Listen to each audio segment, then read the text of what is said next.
ओम नमो भगवते वासुदेवाय।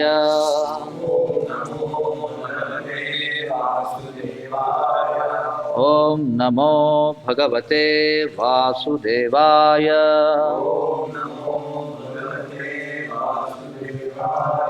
ओम नमो भगवते वासुदेवाय।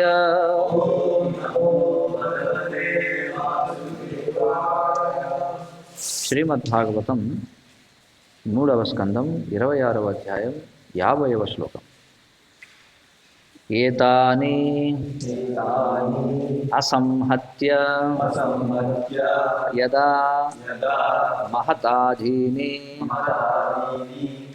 సప్త వై కాల కర్మ గుణ ఉపేతః జగదాదిః ఉపావిశత్. ఏతాన్యసంహత్య యదా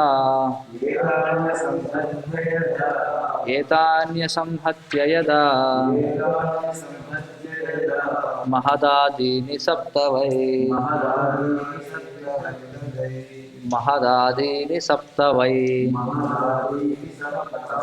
కాలకర్మ గుణోపేతో జగదాదిరుపావిశత్.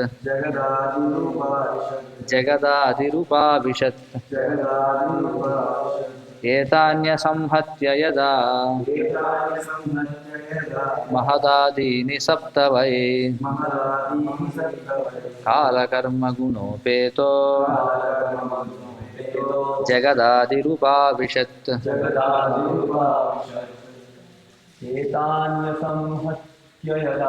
ఏతాన్యసంహత్య యదా మహదాదీని సప్త వై కాలకర్మ గుణోపేతో జగదాదిరుపావిశత్. ఏతాన్యసంహత్య యదా మహదాదీని సప్త వై కాలకర్మ గుణోపేతో జగదాదిరుపావిశత్. ప్రతిపదార్థములు ఏతాని ఇవన్నీయును అసంహత్య మిళితము కానప్పుడు యదా ఆ సమయమున మహతాదీని మహత్తత్వము విద్యాహంకారము పంచమహాభూతములు సప్త అన్నీ కలిపి 7 విభాగములు వై నిజముగా కాలము కర్మ గుణ మరియు త్రిగుణములు ఉపేతః కూడి జగదాది సృష్టికి మూలకారణుడు ఉపావిశత్ ప్రవేశించను. అనువాదం మరియు భాష్యము కృష్ణ కృపామూర్తి శ్రీ శ్రీమద్ అభయ శరణారవింద భక్తి వేదాంత స్వామి శ్రీల ప్రభుపాద ఇస్కాన్ సంస్థాపకాచార్య. ఈ తత్వములన్నీను మిళితము కానప్పుడు సృష్టికి మూలకారణుడగు దేవదేవుడు కాలము కర్మ త్రిగుణములతో పాటుగా విశ్వమునందు మహదాది సప్త విభాగములను కూడి ప్రవేశించను. భాష్యం. కారణముల ఉత్పత్తిని గూర్చి తెలిపిన పిమ్మట కపిలదేవుడు కార్యముల ఉత్పత్తిని గూర్చి పలుకుతున్నాడు. కారణములు మిశ్రితము కాని సమయమున దేవదేవుడు తన గర్భోదకశాయి విష్ణు రూపమున ప్రతి విశ్వమునందును ప్రవేశించను. పంచమహాభూతములు మహత్తత్వము మిథ్యాహంకారము అతనిని అనుసరించినవి. ఆ విధముగా దేవదేవుడు భౌతిక జగత్తు యొక్క పరమాణువులందును ప్రవేశించను. ఈ విషయము బ్రహ్మసంహిత యందు అండాంతరస్థ పరమాణుజయాంతరస్థం అని ధృవపరపబడినది. అతడు విశ్వమందే కాక పరమాణువులందును విలసితుడై ఉన్నాడు. ప్రతి జీవి హృదయమందును అతడు నెలకొని ఉన్నాడు. ఆ విధముగా గర్భోదక సాయి విష్ణువు సమస్తమునందు ప్రవేశించను. మమజ్ఞానతిమిరాంధస్య జ్ఞానాంజనశలాకయా చక్షురున్మీలితం येन తస్మై శ్రీగురవే నమః. నమ ఓం విష్ణుపాదాయ కృష్ణప్రేష్టాయ భూతలే శ్రీమతే భక్తివిదాసస్వామినితి నమః. నమ ఓం విష్ణుపదాయ కృష్ణప్రేష్టాయ భూతలే శ్రీమతే భక్తివేదాంతస్వామినితి నమః. నమస్తే సారస్వతే దేవే గౌరవాణి ప్రచారిణే నిర్విశేషశూన్యవాది పాశ్చాత్యదేశకారి జయ శ్రీకృష్ణ చైతన్య ప్రభు నిత్యానంద శ్రీ అద్వైత గదాధర శ్రీవాసాది గౌరభక్తవృంద. హరే కృష్ణ కృష్ణ కృష్ణ హరే హరే రామ రామ రామ హరే హరే. కపిల భగవానుడు తన తల్లి అయినటువంటి దేవహూతికి భౌతిక ప్రకృతి యొక్క ప్రధాన తత్వముల గురించి వివరిస్తూ ఉన్నాడు. ఈ క్రమంలో మనం ఎన్నో శ్లోకాల నుండి చూస్తూ ఉన్నాం. ఈ విధంగా శబ్ద స్పర్శ రూప రస గంధ తన్మాత్రలు అనేటివి ఉద్భవించాయి. మరి అవి ఉద్భవించిన తర్వాత ఏ విధంగా ఆకాశము, వాయువు, అగ్ని, నీరు, భూమి అనేవి ఉద్భవించాయి. మరి వాటితో పాటుగా ఏ విధంగా చెవి, త్వక్కు అంటే చర్మము, అలాగే చక్షువులు, నాసిక, అలాగే నాసిక కాదు దాని ముందు జిహ్వ, తర్వాత నాసిక, ఇవన్నీ ఏ విధంగా ఉద్భవించాయనేవి ఆయన వివరించాడు.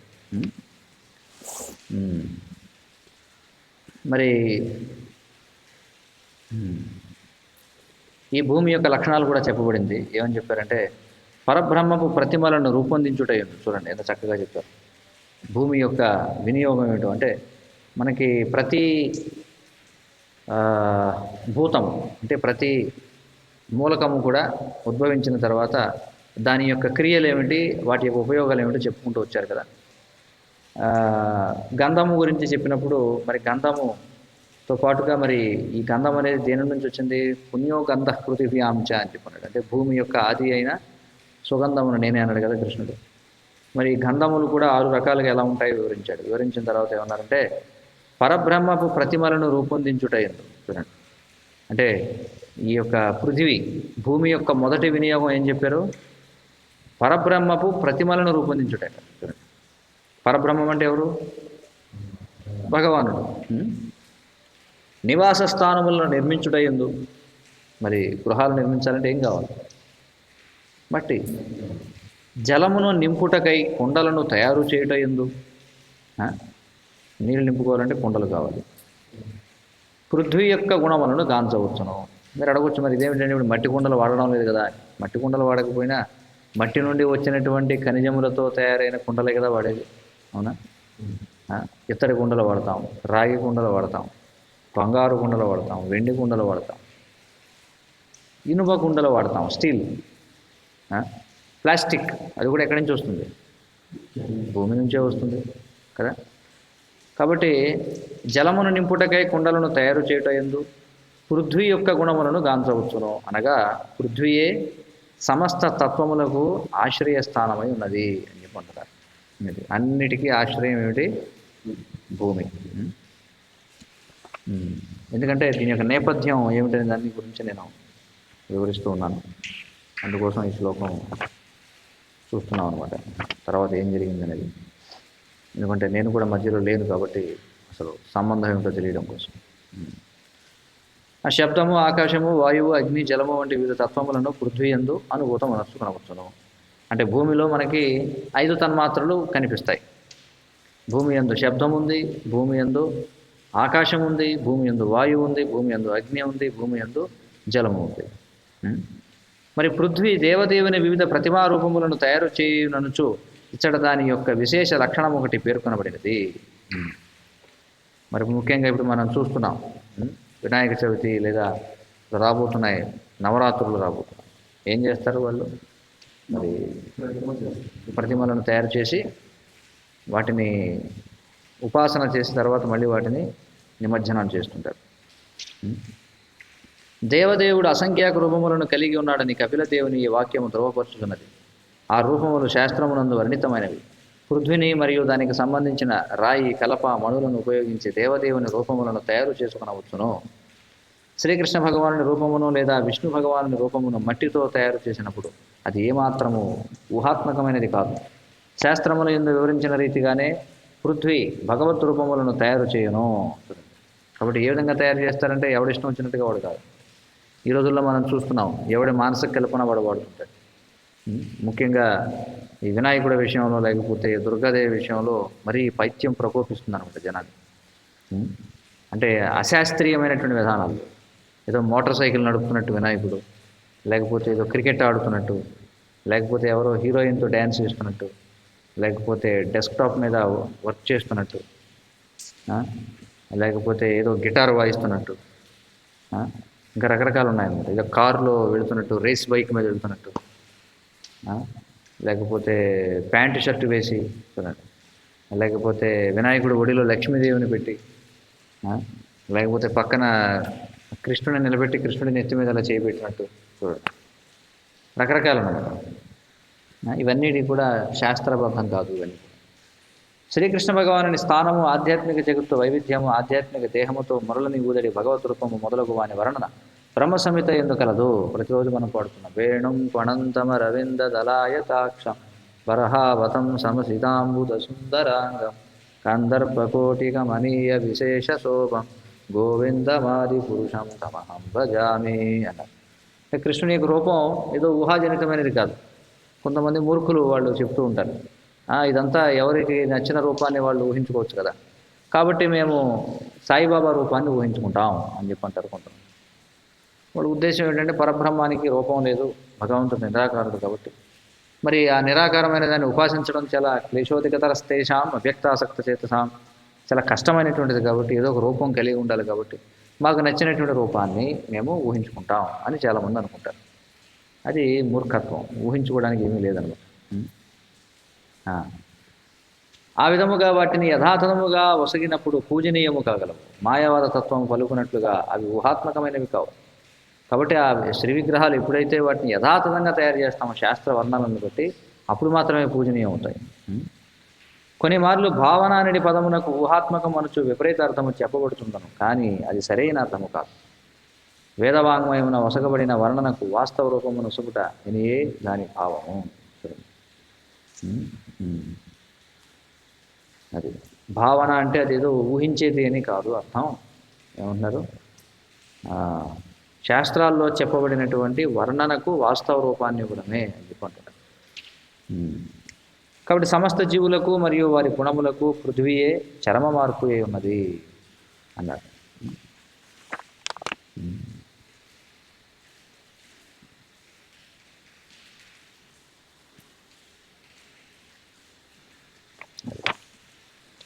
తర్వాత ఏం చెప్పారు, ఏ ఇంద్రియమునకు శబ్దము విషయమో అది శ్రోత్రేంద్రియమని పిలువబడును, ఏ ఇంద్రియము విషయము స్పర్శయో అది త్వగింద్రియమని పిలువబడును. అంటే ఏ ఇంద్రియం ఏమిటి అనేది చెప్తున్నారు ఇక్కడ మళ్ళీ.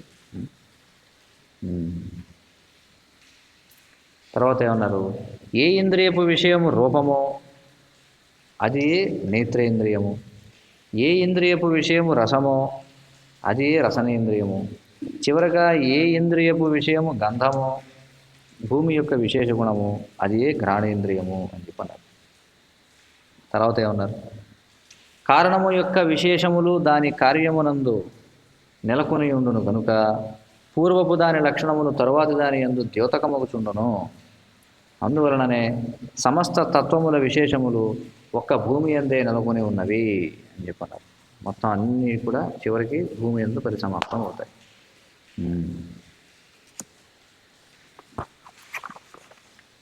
అది తర్వాత ఈనాటి శ్లోకంలో ఏమంటున్నారంటే, ఈ తత్వములన్నీను మిళితము కానప్పుడు, ఏ తత్వములు, శబ్ద స్పర్శ రూప రస గంధం, ఇవేవి కూడా కలవకుండా ఉన్నప్పుడు సృష్టికి మూలకారుణుడకు దేవదేవుడు కాలము కర్మ త్రిగుణములతో పాటుగా, చూడండి, కాలము కర్మ త్రిగుణములు వీటితో పాటుగా విశ్వమునందు మహదాది సప్త విభాగములను కూడి ప్రవేశించను. మహదాది సప్త విభాగములను కూడి మహత్తత్వం అన్నమాట. వీటన్నిటితో కూడా ఆయన ప్రవేశించారట. కాలము కర్మ త్రిగుణములు ఈ మూడు కూడా. మరి కాలం ఎవరు అంటే స్వయంగా భగవంతుడే. మరి కాలం యొక్క ప్రభావంలో ఈ త్రిగుణాలు అనేవి వస్తూ ఉంటాయి. మరి త్రిగుణాల ప్రభావం వల్ల మనం కర్మలు చేస్తూ ఉంటాం. కారణముల ఉత్పత్తిని గూర్చి తెలిపిన పిమ్మట కపిలదేవుడు కార్యముల ఉత్పత్తిని గురించి పలుకుతున్నాడు. కారణం, కార్యం ఏమిటి అర్థం? కారణం అంటే ఏమిటి? కార్యం అంటే ఏమిటి? కారణం అంటే ఏమిటి? కార్యం అంటే ఏమిటి? మనం వాడుతుంటాం కదా వ్యవహారికం. అదే ఏమిటి మళ్ళీ కారణం? కారణం అంటే మూలము అని అర్థం. కార్యము అంటే పర్యవసానం అని అర్థం. మూలము, పర్యవసానం. కాబట్టి మూలము యొక్క లక్షణాలు పర్యవసానంలో కనిపిస్తాయి. మూలము యొక్క లక్షణాలు పర్యవసానంలో కనిపిస్తాయి. కాబట్టి ఈ భౌతిక జగత్తు ఇది పర్యవసానం. ఈ భౌతిక ప్రకృతి మొత్తానికి అందంగా ఉందా లేదా? అంటే ఇప్పుడంటే మనిషి దాన్ని వికారంగా తయారు చేస్తున్నాడు, అది వేరే విషయం. కానీ ఏదైతే ఉందో ఇది చాలా అన్నీ ఉన్నాయి కదా, మనిషికి కావలసినటువంటివన్నీ కూడా ఉన్నాయి. ఈశోపనిషత్తులో చెప్పబడినట్టుగా మరి మోక్ష సాధనకు ఏవైతే అవసరమో మనిషికి అవన్నీ కూడా ప్రకృతిలో ఇవ్వబడ్డాయి. కాబట్టి ఒక విధంగా చెప్పాలంటే ఈ ప్రకృతి సంపూర్ణమైనటువంటిది. ఓం పూర్ణమదః పూర్ణమిదం, అది పూర్ణమైనది, ఇది పూర్ణమైనది.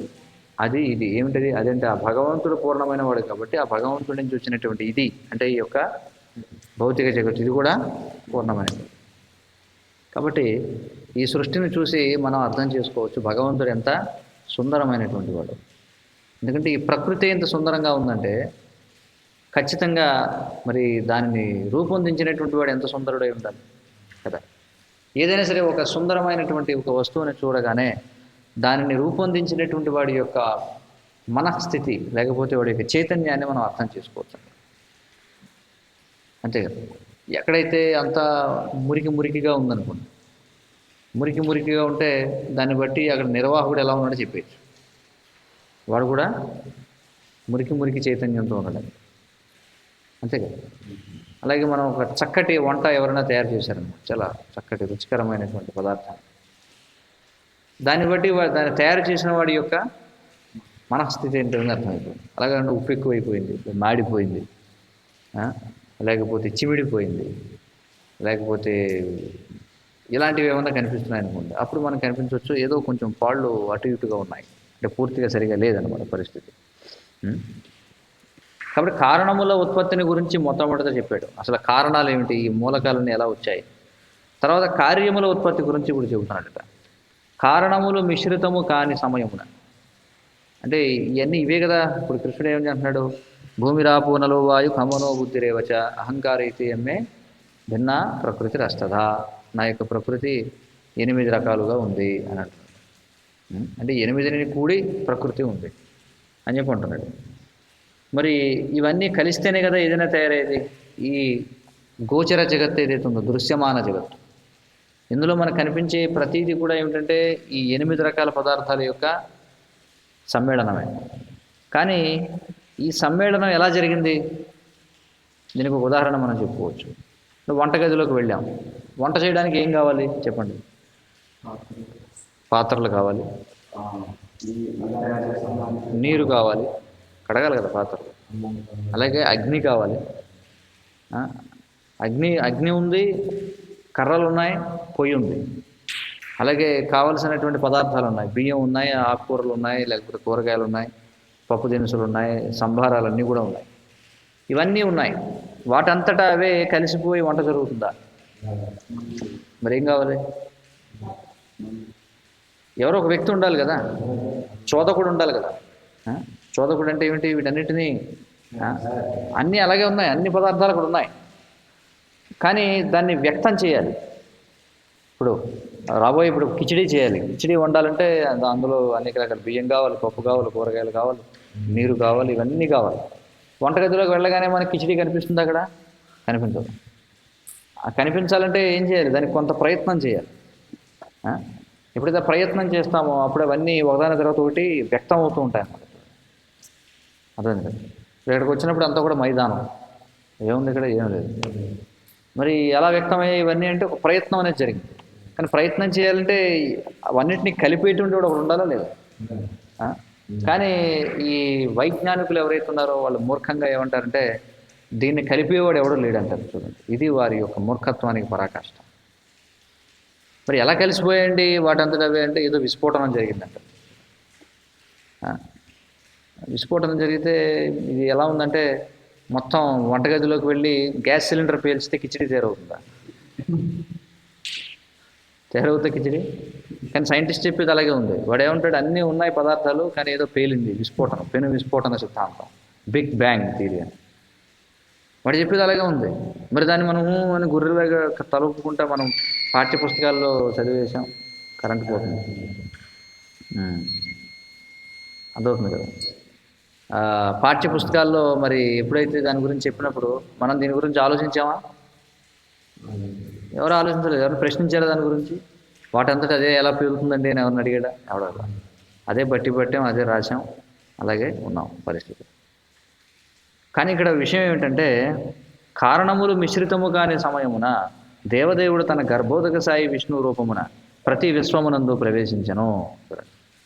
ఏ విధంగా అయితే వంటశాలలోకి వంట చేసేటువంటి వస్త్రధారణతో వంట చేసేవాడు పాచకుడు లోపలికి వెళ్ళాలో యాప్రాన్నుడు ధరించి ధోతి పైకి కట్టుకుని దానికి కావలసినటువంటి సంబారాలు పట్టుకుని లోపలికి వెళ్ళాలి, అవునా కదా? వంటగదిలోకి మనిషి ప్రవేశిస్తే కానీ వంట తయారవుతుందా? తయారు కాదు. అలాగే ఇక్కడ భగవంతుడు కూడా ఏం చేశాడట, కారణములు మిశ్రితము కాని సమయమున, అంటే బియ్యం పప్పు ఏమీ కలవని సమయంలో వంటవాడు ఏం చేశాడు? వెళ్ళాడు లోపలికి. అలాగే దేవదేవుడు తన గర్భోదక సాయి విష్ణు రూపమున ప్రతి విశ్వమునందు ప్రవేశించాడు. పంచభూతములు, మహత్తత్వము, నిత్యాహంకారము అతనిని అనుసరించినవి. చూడండి, మరి ఇవన్నీ వంట చేయాలంటే ఏం కావాలి? అన్ని పదార్థాలన్నీ కూడా ఉండాలి కదా. కాబట్టి అందుకే ఇక్కడ ఏం చేశారు, విష్ణువుతో పాటుగా పంచభూతాలు సిద్ధంగా ఉన్నాయి, మహత్తత్వం సిద్ధంగా ఉంది, నిత్యాహంకారం ఇవన్నీ కూడా అనుసరించాయి. ఆ విధముగా దేవదేవుడు భౌతిక జగత్తు యొక్క పరమాణువులందును ప్రవేశించను. కాబట్టి ఏదైనా మనం చేయాలి అంటే జ్ఞాన బలక్రియాచ అని చెప్పంటారు. ఏదైనా ఒక పని చేయాలంటే దానికి కావాల్సిన జ్ఞానం కావాలి, దానికి కావలసినటువంటి బలం కావాలి. ఈ రెండు ఉంటే సరిపోదు, క్రియ కూడా ఉండాలి, జరగాలి. అలాగే పంచభూతములు అనేటువంటివి స్థూలమైనవి. ఈ మహత్తత్వం అంటే ఇవన్నీ ఇంకా విడిపడనటువంటి స్థితి అనమాట, ఒక ముడి పదార్థం లాంటిది. అలాగే మిథ్యాహంకారం. మిథ్యాహంకారం అంటే అసలు ఏదైనా జరగాలంటే అహంకారం అనేది ఉండాలి. అంటే ఎవడైనా సరే నేను అని ఎవడు కూడా దాన్ని మేజేసుకోకపోతే ఎలా జరుగుతుంది? ఏ పనైనా జరుగుతుందా? అహంకారం అంటే నేను అనేది ఉండాలి కదా. ఇప్పుడు సరే, ఇప్పుడు ఎవరో ఒకళ్ళు ఒక పని చేయాలంటే ఎవరో ఒకళ్ళు నేను చేస్తానని ముందుకెళ్ళాలి లేదు. కాబట్టి అహంకారం అనేది కావాలి. కాబట్టి ఇవన్నీ కూడా ఉన్నాయి. ఆ విధంగా దేవదేవుడు ఏం చేశాడు, భౌతిక జగత్తు యొక్క పరమాణువులందునూ ప్రవేశించాడు. పరమాణువులందునూ కూడా ప్రవేశించాడు. లేకపోతే అవి కలవ. మళ్ళీ అన్నిటినీ స్థూలంగా కలపాలి, సూక్ష్మంగా వాటిలో ప్రవేశించి అవన్నిటినీ కలిసేలా కూడా చేయాలి. మట్టి నీరు కలపాలి. మట్టి నీరు కలపాలంటే ఏం కావాలి మనకి? మట్టి ఉంది, నీరు ఉంది. రెండు కలుస్తున్నాయంటే కూడా దానికి కారణం ఎవరంటే ఆ అణువుల్లో ఉన్నటువంటి పరమాత్మ కారణం. లేదంటే మట్టి నీరు కలవు. అసలు ఏది దేనితో కలవదు పరమాత్మ లోపల లేకపోతే. బాహ్యంగా బయట నుంచి ఆయన కలుపుతున్నాడు, లోపల ప్రవేశించి వాటిలో అవి కలిసిలా చేసేది కూడా ఎవరు? మళ్ళీ ఆయన. లేకపోతే ఏది దేనితో కలవదు. అర్థమవుతుంది. సో అలాగే ఒక సంఘం, ఒక సమూహం అనేది ఏర్పడాలంటే ఏం కావాలి? అక్కడ కూడా పరమాత్మ ఉండాలన్నమాట. అంటే అందరికీ ఒక ఏకమైనటువంటి ప్రేరణ ఒకటి ఉండాలి, లేకపోతే అది కూడా సాధ్యం కాదు. కాబట్టి ఆయన ఏం చేశాడు, భౌతిక జగత్తు యొక్క పరమాణువులందును ప్రవేశించను. ఈ విషయం బ్రహ్మ సంహితలో చెప్పబడింది. ఏమని? అండాంతరస్థ పరమాణు చయాంతరస్థం అని ధృవపరచబడినది. అండాంతరస్థ, అండము అంటే ఏమిటి? దీన్ని బ్రహ్మాండము అంటారు. చూడండి, అండము అంటే గుడ్డు. ఈ బ్రహ్మాండం మనం చూస్తే ఈ అండానికి ఒక బ్రహ్మ ఉంటాడు అనమాట. ఒక్కొక్క అండానికి ఒక బ్రహ్మ నియామకుడిగా ఉంటాడు. కాబట్టి దానిలోనూ ఆయనే ప్రవేశించాడు. అంతకు పూర్వం ఎలా ఉన్నాడు ఆయన? మహావిష్ణువు రూపంలో. కారణోదక సాయి విష్ణువు. కారణోదకము, ఉదకము అంటే జలము, దానిపై శయనించేటువంటి విష్ణువుగా ఉన్నాడు. తర్వాత ఆయన యొక్క రోమకోపాల నుంచి యస్య నిశ్వసితం, ఆయన యొక్క ఉచ్ఛ్వాస నిశ్వసితం ఎప్పుడైతే బయటకు వదిలేడో అప్పుడు ఏమైందంటే మొత్తం అనంతకోటి బ్రహ్మాండాలు బయటకు వచ్చాయి. అలాగే ఆయన యొక్క రోమకోపాల నుంచి అనంతకోటి బ్రహ్మాండాలు బయటకు వచ్చాయి. అలా వచ్చినటువంటివన్నీ కూడా అలాగే ఉన్నాయి. వాటిలో ఏమైనా జరగాలంటే మళ్ళీ ఆయన ప్రవేశించాలి. అంటే ఆయన ప్రమేయం లేకుండా ఇది జరగదన్నమాట. మళ్ళీ ఆ వచ్చినటువంటి బ్రహ్మాండాల్లోకి ఆయన ఏం చేశాడు, మళ్ళీ లోపలికి ఈ రూపంలో వచ్చాడు, ఆయన మళ్ళీ గర్భోదక సాయి విష్ణు రూపంలో ప్రవేశించాడు. ఎప్పుడైతే ఆయన లోపలికి ప్రవేశించాడో అప్పుడు మళ్ళీ యాక్టివేట్ అవుతుంది, క్రియాశీలకం అవుతుంది.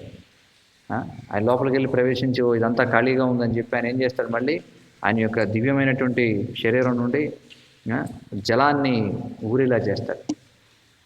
సగం ఈ బ్రహ్మాండాన్ని జలంతో నింపి అందులో ఆయన శయనిస్తూ మళ్ళీ ఆయన యొక్క నాభి నుండి మళ్ళీ ఏమవుతుంది, ఈ బ్రహ్మకమలం అనేది వస్తుంది అనమాట, సహస్రార పద్మం.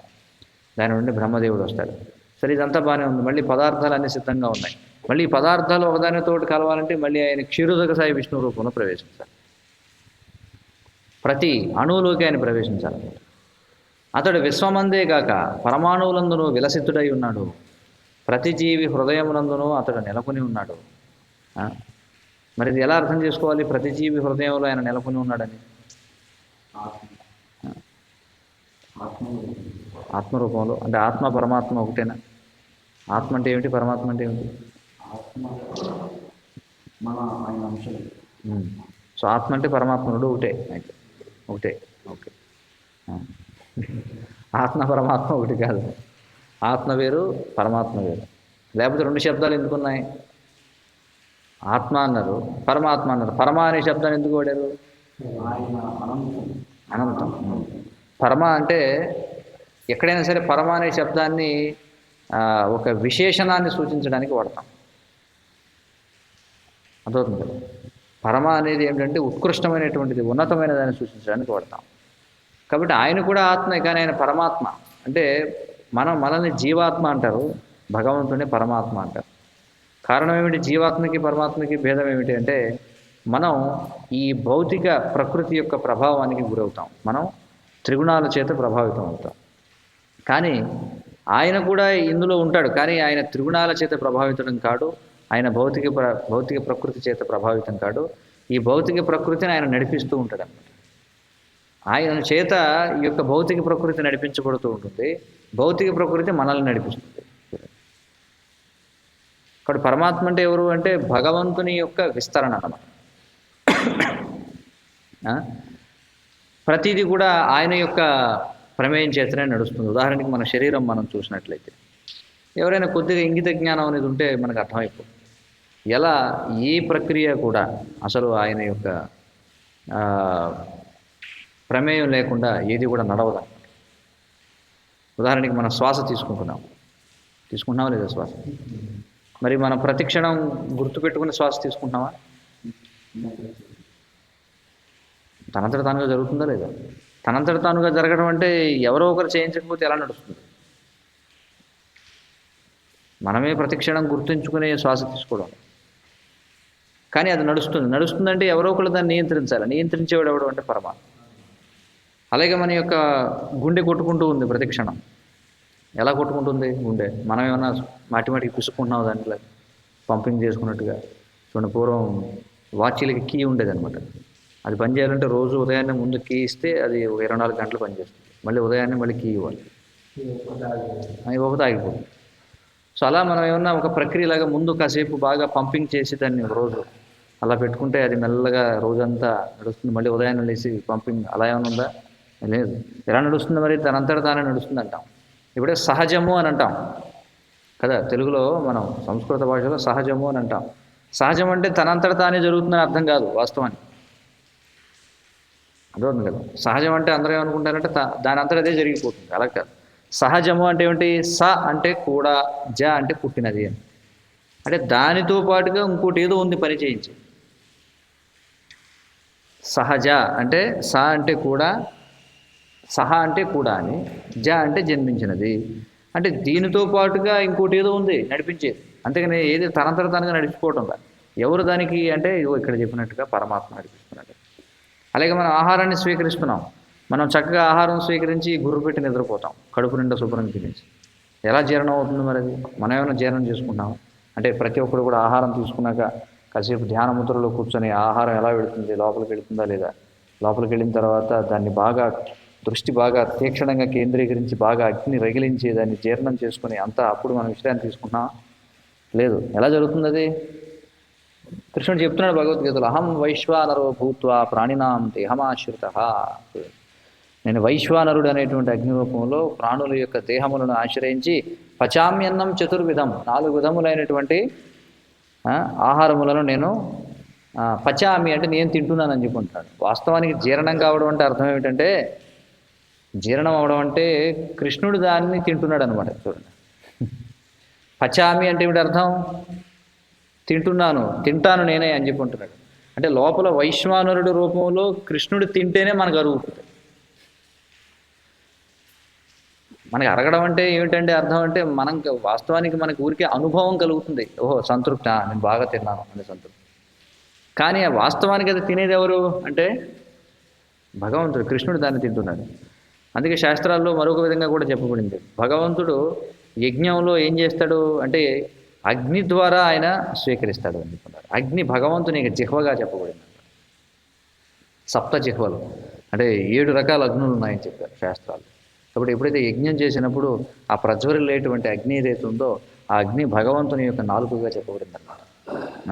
అందుకే ఈ యొక్క నాలుక ఏదైతే ఉందో దానికి అధిష్టానంగా ఒక్కోసారి వరుణుడిని చెప్తారు, ఒక్కోసారి అగ్ని కూడా చెప్తారు. ముఖ్యంగా వాక్ అనే దానికి అగ్ని మూలం అని చెప్తారు. ఒక వ్యక్తి మాట్లాడగలగాలంటే దానికి అగ్ని అవసరం అని చెప్పంటారు. కాబట్టి భగవంతుడు అగ్ని రూపంలో దాన్ని స్వీకరిస్తాడు. మరొక రకంగా ఏం చెప్పారంటే భగవంతుడు బ్రాహ్మణుల యొక్క ముఖ రీత్యా ఆయన స్వీకరిస్తాడు. బ్రాహ్మణ ముఖత స్వీకరిస్తాడట. ఎప్పుడైతే బ్రాహ్మణులు ఆహారాన్ని స్వీకరిస్తారు, నమో బ్రాహ్మణ్య దేవాయ గో బ్రాహ్మణ హితాయ జగద్హితాయ కృష్ణాయ గోవిందాయ నమో నమః అని చెప్తారు. అప్పుడు ఎప్పుడైతే సద్బ్రాహ్మణులకు మరి ప్రసాదం అనేది ఇవ్వబడుతుందో వారి ద్వారా భగవంతుడు స్వీకరిస్తాడు. ఇప్పుడు అంతిమంగా ప్రతీది కూడా మనం చూస్తే సృష్టి స్థితి లయ ప్రతీది కూడా ఆరంభం నుండి చివరి వరకు అంతా కూడా భగవంతుని యొక్క ప్రమేయం లేకుండా ఇది కూడా జరగదు. మన యొక్క ఇంద్రియాలు కూడా పనిచేయాలంటే అందుకే ఆయన హృషికేశ అని అన్నారు. హృషికేశ అంటే మన ఇంద్రియములకు ఎవరు నాథుడు? ఎవరు? మన ఇంద్రియాలను నియంత్రించేవాడు ఈశ్వరుడు. ఎవరంటే కృష్ణుడే. మన ఇంద్రియాలు కూడా లేదంటే పనిచేయవు. మనం చూస్తున్నామని అంటాం. మనం చూసేటువంటి మన యొక్క చూపు స్వతంత్రం కాదు, మన వినికిడి స్వతంత్రం కాదు, మన యొక్క రుచి ఆస్వాదించేటువంటిది అది స్వతంత్రం కాదు, మన యొక్క ఘ్రాణం ఏదైతే ఉందో అది స్వతంత్రం కాదు, ఏది కూడా స్వతంత్రం కాదు. ప్రతి దానికి కూడా ప్రతి పదార్థానికి కూడా ఒక అధిష్టాన దేవత అనేటువంటి వాడు. ఆ దేవతలందరూ కూడా వాళ్ళు ఆసీనులై ఉంటారనమాట. మన యొక్క ఇంద్రియాల్లో ఒక్కొక్క ఇంద్రియాన్ని వాళ్ళు అధిష్టానంగా దాని మీద కూర్చొని ఉంటారనమాట. కూర్చొని దాన్ని నియంత్రిస్తూ ఉంటారు ప్రతి అవయవాన్ని. మరి దేవతలందరూ కూడా ఎవరంటే భగవంతుని యొక్క దేహాంగాలుగా చెప్పబడ్డారు. కాబట్టి మనకి కృష్ణ చైతన్యం అంటే ఏమిటంటే ప్రతి దాని యొక్క బయట, ప్రతిదాని యొక్క లోపల కుంతిదేవి చెప్పినట్టుగా. కుంతిదేవి ఏమంటుంది? కృష్ణ నువ్వు ప్రతిదానికి లోపల ఉన్నావు, ప్రతిదానికి బయట ఉన్నావు, కానీ ఎక్కడ కనిపించావు కదా. ప్రతిదానికి బయట ఆయన చేస్తున్నాడు ప్రతి పని, ప్రతిదానికి లోపల కూడా ఆయన ఉండి చేస్తున్నాడు.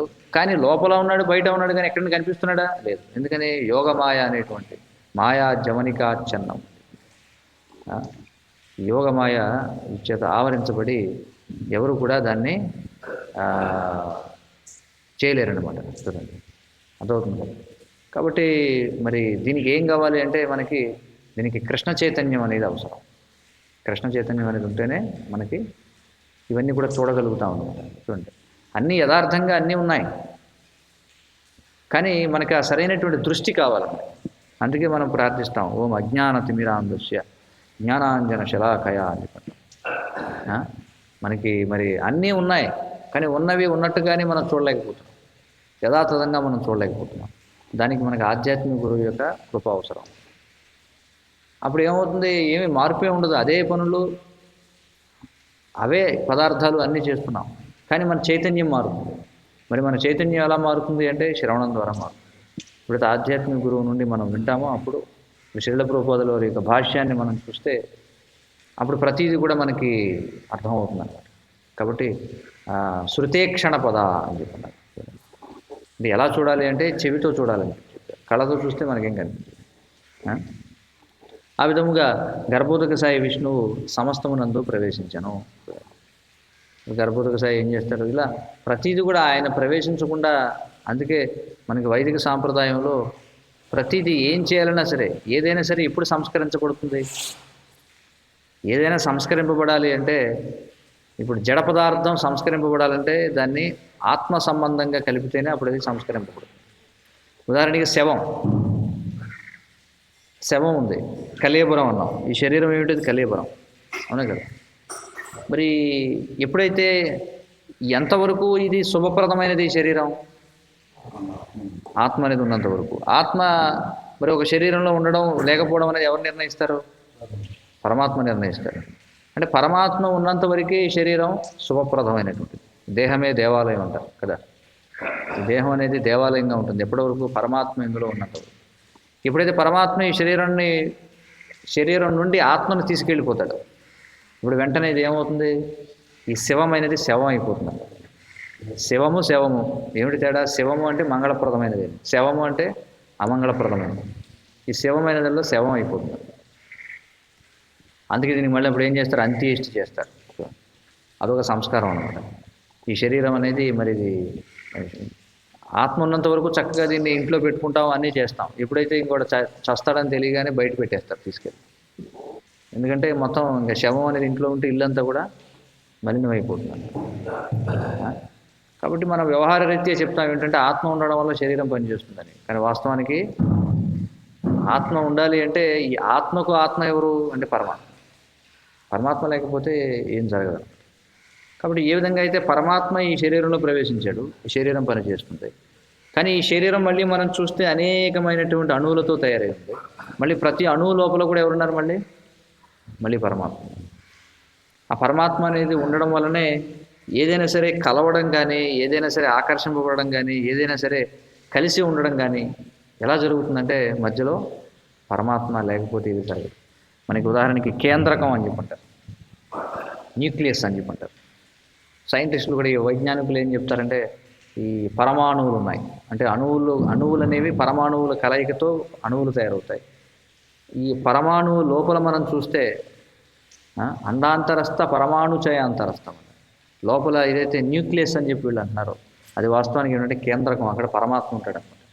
మరి శ్రీల ప్రభుపాదుల వారు తన శిష్యులతో మరి ఆ చిత్ర పటం మనం చూడొచ్చు అనమాట. పరమాత్మ నిలబడి ఉంటాడు, చుట్టూ అయిన తిరుగుతుంటాయి. కాబట్టి ఆయన ఉండడం వల్లే ఈ అణువు చూడండి, building blocks of material, building blocks of matter అని చెప్పంటారు. అంటే ఈ పదార్థం అనే దాని యొక్క ఈ నిర్మాణం అనేది ఎలా జరుగుతుందంటే ఈ పరమాణువుల కలయిక వల్ల. కానీ పరమాణువుగా ఉండాలి అంటే లోపల పరమాత్మ ఉండాలి. ఈ పరమాణువులన్నీ మళ్ళీ ఒకదానితో ఒకటి అంటుకుని ఉండాలంటే మళ్ళీ దానికి పరమాత్మ ఉండాలి.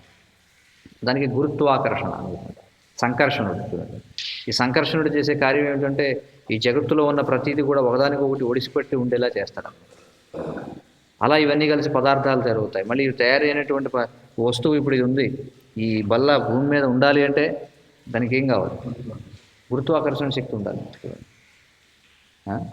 మరి ఆ గురుత్వాకర్షణ శక్తి ఎక్కడి నుంచి వస్తుంది? గురుత్వం అంటే ఏమిటి? భారం. ఎక్కడి నుంచి వస్తుంది? బలరాముడు సంకర్షణ నుంచి వస్తుంది, ఆకర్షణ శక్తి. మరి ఆ ఆకర్షణ అని చెప్పంటాం, కృష్ణ అని చెప్పంటాం. కాబట్టి సమస్తము కూడా భగవంతునిపై ఆధారపడింది. ఇలా ప్రతిదానికి కూడా అందుకే మనం ప్రతి కార్యాన్ని కూడా మనం చూస్తే దాన్ని భగవత్ సంబంధంగా ప్రతి సంస్కారం కూడా మనిషి పుట్టింది మొదలుకొని గర్భాధాన సంస్కారం మొదలుకొని ఇవన్నీ కూడా ఏమిటంటే ఏదైనా సరే శుభప్రదం కావాలి అంటే దాన్ని భగవంతునితో అనుసంధానం చేయాలి, భగవంతుని యొక్క సేవలో మనం దాన్ని వినియోగించాలి. అందుకే మరి నాగరిక మానవ సమాజం అంటే ఎక్కడైతే అసలు నాగరికత అంటే ఏమిటి? శ్రీల ప్రభుపాదులు వివరిస్తారు, సివిలైజేషన్ అని చెప్పంటారు. నాగరికత అంటే ఏమిటంటే ఏ సమాజంలో అయితే నియమ నిబంధనలతో కూడినటువంటి జీవన విధానం ఉంటుందో దానినే నాగరికత అని అంటారు. అయితే ఈ నియమ నిబంధనలు అనేవి అనేక రకాలుగా ఉండొచ్చు. అంటే ఈ నాగరికతలలో కూడా మళ్ళీ అధమమైనవి ఉన్నతమైనవనే ఉన్నాయి. ప్రపంచ చరిత్రలో మనం చూస్తే అనేకమైనటువంటి నాగరికతలు కదా. కానీ అత్యున్నతమైనటువంటి నాగరికత ఏమిటి అంటే ఆర్యుల నాగరికత, అంటే వైదిక నాగరికత. అంటే ఒకటి అత్యున్నతమైన నాగరికతగా ఎలాగ పరిగణించబడుతుందంటే, ఏ నాగరికతలో అయితే, ఏ సమాజంలో అయితే అత్యంత ఎక్కువ సంఖ్యలో విధి నియమాలు అనేవి అనుసరించబడుతూ ఉంటాయి. ఏదైనా ఒక విధి నియమం అనేది ఎందుకు అనుసరించాలి మనం? అసలు విధి నియమం అనేది దేనికోసం? నియమం అనేది దేనికోసం ఉందంటే రక్షించడం కోసం, లేదా సంస్కరించడం కోసం. క్రైస్తవ సమాజంలో కూడా కొన్ని నియమాలు ఉన్నాయి. ఉదాహరణకి వాళ్ళు రోమన్ క్యాథలికులు శుక్రవారం నాడు మాంసాహారం తినరట. అదొక నియమం. దేనికోసం అంటే వాళ్ళని పవిత్రులుగా ఉంచడం కోసం. అలాగే మహమ్మదీయులు మనం చూస్తే వాళ్ళు కుక్క పంది తినకూడదు అని చెప్పి ఉంది వాళ్ళకి. లేకపోతే ఒకవేళ ఒక జంతువుని చంపిన అది పశ్చిమ దిక్కుగా ఆ గొంతు ఏదైతే జంతువుని మనం వధిస్తున్నామో ఆ జంతువు యొక్క మెడ పశ్చిమ దిక్కుకు ఉండాలి, అది కోసినప్పుడు రక్తం ఆ వైపు ప్రవహించాలి అని చెప్పారు. దాన్నే ఏమంటారు వాళ్ళు? ఏం చేయడం అంటారు దాన్ని? మాంసాన్ని ఏం చేయడం అంటారు? జఫా చేయడం అంటారు, ఏదో అంటారు కదా. హలాం పదం ఏదో ఉంటుంది. హలాల్ అంటారు. హలాల్ అంటే ఒక విధంగా చెప్పాలంటే బలి ఇవ్వడం, అంతే కదా. బలి ఇవ్వడం అంటే భగవంతుడికి ప్రార్థన చేయడం అంటే ఏమిటి? ఓ జీవి నీకు ఇస్తుంది, దీనికి ఉన్నత గతి పొందాలి అని చేస్తారు వాళ్ళు, ఏదో చదువుతారు మాత్రం. అంటే బలి ఇవ్వడం అది, అవునా కదా. సో ఇవన్నీ కూడా విధి నియమాలు ఉన్నాయి. కానీ వైదిక సమాజంలో మనం చూస్తే మరి అత్యున్నతమైనటువంటి జీవన విధానం మనకు కనిపిస్తుంది. ఎందుకంటే ప్రతి అడుగున ఒక జీవి తల్లి గర్భంలో ప్రవేశించడానికి ముందు నుండే సంస్కారాలు మొదలవుతున్నాయి. అంటే సంస్కరించడం అంటే ఏది సరైనటువంటి దాన్ని మనం ఎన్నుకోవడం. ఇలా మరి మనిషి మళ్ళీ శరీరాన్ని త్యజించే వరకు అనేకమైనటువంటి సంస్కారాలు ఉన్నాయి. మరి ప్రతి సంస్కారంలో కూడా జరిగేది ఏమిటంటే భగవంతుని కీర్తించడం, సులభంగా చెప్పాలి. అవే సంస్కారాలు జరిగేది. అందుకే భక్తి సిద్ధాంత సరస్వతి ఠాకూర్ల వారు చూస్తే మరి వైష్ణవులు ఏ విధంగా ఈ సంస్కారాలు పాటించాలి. కొన్నిసార్లు ఒక అపోహ ఏమిటంటే చాలామందికి ఆ భక్తులైన వాళ్ళు ఇంక వీటన్నిటిని పాటించాల్సిన అవసరం లేదు. ఈ రోజుల్లో అదొక అపోహ అన్నమాట. అంటే భక్తుడు అంటే ఇంక వాడు ఏదైనా హరే కృష్ణ అనుకుంటే సరిపోతుంది, ఏమి చేయాల్సిన అవసరం లేదు, ఏ నియమాన్ని పాటించాల్సిన అవసరం లేదు. అలాగే వాస్తవానికి భక్తుడైన వాడు ఈ నియమాలన్నీ కూడా భగవంతుడే ఇచ్చాడు కాబట్టి ఈ నియమాలని పాటించడం అనేది భగవంతుడిని సంతృప్తి పరుస్తుంది అనే చేతనంలో ఉంటుంది. అంతేగాని మీ నియమాలకి అతీతులం అయిపోయామని ఇప్పుడు కూడా అనుకుంటాం, అదవుతుంది కదా. కానీ ఏదో స్మార్తులు అనుసరించినట్టుగా మనం అనుసరించాం. కర్మకాండీయ విధానంలో మనం ఈ సంస్కారాలు చేయం. ఎలా చేస్తామంటే ప్రతి దాని యందు కూడా భగవంతుణ్ణి స్తుతించడం, భగవంతునికి నివేదించినటువంటి పదార్థాన్ని అందరికీ కూడా వితరణ చేయడం, అలాగే భగవత్ కథ చర్చించడం. ఈ మూడు ప్రతి సంస్కారంలో కూడా మనం చేస్తాం. భగవంతుని యొక్క కీర్తన, భగవంతుని యొక్క శ్రవణం, అలాగే భగవత్ ప్రసాద వినియోగం. ఈ మూడు చేయడం ద్వారా ప్రతి కార్యము కూడా సంస్కరింపబడుతుంది. అందుకే భగవంతుడు అంటున్నాడు, ఏదైనా యజ్ఞం చేసినప్పుడు సరైనటువంటి దక్షిణలు లేకుండా, ప్రసాద వితరణ లేకుండా చేసేటువంటి యజ్ఞాలన్నీ కూడా ఎలాంటివి? ఏ గుణంలోకి వస్తాయి అవన్నీ? అవన్నీ కూడా తమో గుణానికి చెందినటువంటి, అదే రజోగుణానికి చెందినటువంటి యజ్ఞాలుగాను పరిగణించబడతాయి. సరైనటువంటి దక్షిణలు లేకుండా, సరైనటువంటి ప్రసాద వితరణ లేకుండా ఏ కార్యము కూడా పరిసమాప్తం కాదన్నమాట. కాబట్టి ఈ రకంగా మనం చూస్తే ప్రతీది కూడా అసలు ఏదైనా జరుగుతుంది అంటే భగవత్ ప్రేరణ లేకుండా, భగవంతునికి ప్రమేయం లేకుండా ఏది కూడా జరగదు. ఎందుకంటే మరి ఆయన సచ్చిదానంద విగ్రహుడు, ఆయన సంపూర్ణ చైతన్య స్వరూపుడు అనమాట. మరి మనందరం కూడా ఆయన యొక్క అంశలం. మరి మనం అందరం కూడా ఆనందంగా ఉండాలి అంటే మనం ఎవరి యొక్క అంశలము ఆయనతో ఎప్పుడు కూడా అనుసంధానం అయి ఉండాలి. విడిపోవడం అనేది ఎప్పటికీ ఉండదు, కానీ ఈ యొక్క మాయా ప్రభావం చేత మనకి విడిపోయినట్టుగా అనిపిస్తూ ఉంటుంది. మరి ఈ భగవత్ చైతన్యాన్ని, ఈ సాధన అంటే ఏమిటంటే మళ్ళీ మన యొక్క చైతన్యాన్ని ఆ భగవత్ చైతన్యంతో అనుసంధానం చేయడం ద్వారా మనం సంపూర్ణమైనటువంటి ఆనందాన్ని పొందగలం అనమాట. కాబట్టి ఆ విధంగా ఈ సాంఖ్యతత్వం అంతా కూడా, ఈ విశ్లేషణ అంతా కూడా ఎందుకు చేస్తున్నాం? ఇదంతా సాంఖ్యతత్వం అని చెప్పి అంటాం. సాంఖ్యం అంటే ఏమిటి? లెక్క పెట్టడం. లెక్కపెట్టి ఏంటి? ఎందుకోసం లెక్క పెడుతున్నాం? ఎందుకు లెక్క పెడుతున్నామంటే అంతిమంగా ఇవన్నీ విశ్లేషణ చేస్తూ వీటన్నిటికీ మూలం ఎవరు వీటన్నిటిని కూడా నడిపిస్తున్నాడు అనేది తెలుసుకోవడం. అంటే ఇవన్నీ విశ్లేషణ అంతా చేసి అంతిమంగా చేయాల్సింది ఏమిటి? వీటన్నిటినీ కూడా భగవత్ సేవలో వినియోగించాలి. అదే భౌతిక కపిలుడు, నాస్తిక కపిలుని యొక్క సిద్ధాంతానికి మరి కపిల భగవానుని యొక్క ఈ సాంఖ్యతత్వానికి భేదం ఏమిటంటే, ఈ భౌతికమే అంటే ఈ నాస్తిక కపిలుడు ఇచ్చినటువంటిది కేవలం విశ్లేషణ చేస్తుంది తప్ప, ఆ విశ్లేషణ చేసి దానికి మూలం ఏమిటి, దాని యొక్క ప్రయోజనం ఏమిటి రెండూ తెలియదు దానికి. అంటే తలా తోక లేదనమాట దానికి.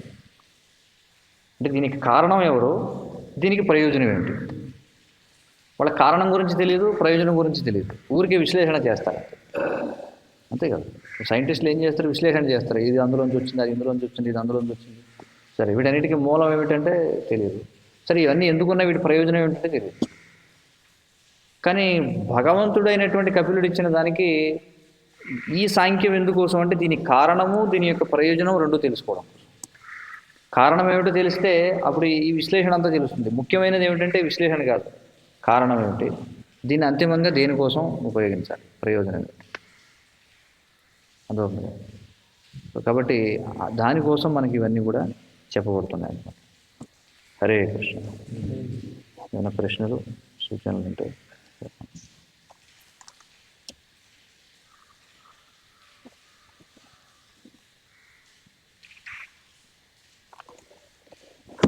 ग्रंथराज श्रीमद्भागवतम की जय। जगत गुरु श्रील प्रभुपाद की जय।